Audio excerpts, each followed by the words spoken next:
Here is a shot that really gives the high handicap players a lot of trouble.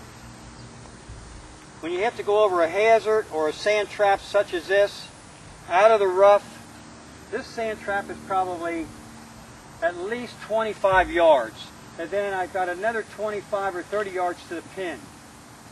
Downhill, in the rough, it scares a lot of high handicap players, and they end up having big numbers on this hole. Let me give you a couple tips here that might help you. It certainly helps me. First of all, choosing the right club is the first thing. And for me, I use the 56-degree sand wedge from Black Magic. It's a hybrid club. Really works well, scoots off of the grass really nice. So, and I also know that the 56-degree wedge is going to give me plenty of loft to pitch it back there, rather than choose too low a lofted club like a, like a 7-iron or an 8-iron.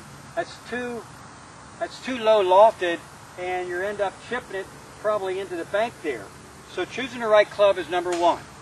Number two, what we see so much is that the high handicap players, they play it way off their front foot, trying to think that they can get that ball up in the air like that and get it over that sand trap, but their bottom of their arc is right about here. It's starting now to come up, so you can see what would happen. I'd scald the ball, hit it with the leading edge, I'd probably hit the center of the ball, keeping it low and putting it in a sand trap. You want to play it off your back foot so you can catch the ball on the way down on your arc, catching it like that, a little body motion going through it and throw it up there. The other thing that'll kill this shot is breaking your wrist like this trying to help it up. That's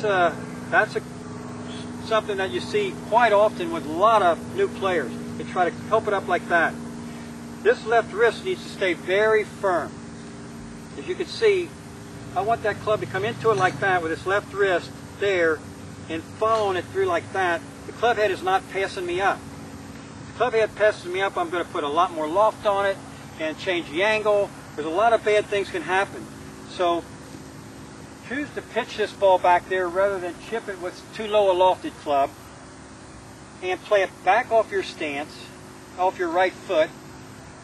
Stay very focused, get nice and quiet, stay very focused on the spot of that ball that you want the club face to hit. Make sure that you don't stop to a nice carry through, not looking up too soon like this. Keep your head here long enough to see that happen there. Don't focus on the sand trap or the hazard, whatever you have to go over. Focus on the spot of the green. Have a very positive thought in your mind and just let it happen. I'm sure you're going to have a lot more success doing it this way than trying to flip it up there or choosing the wrong club.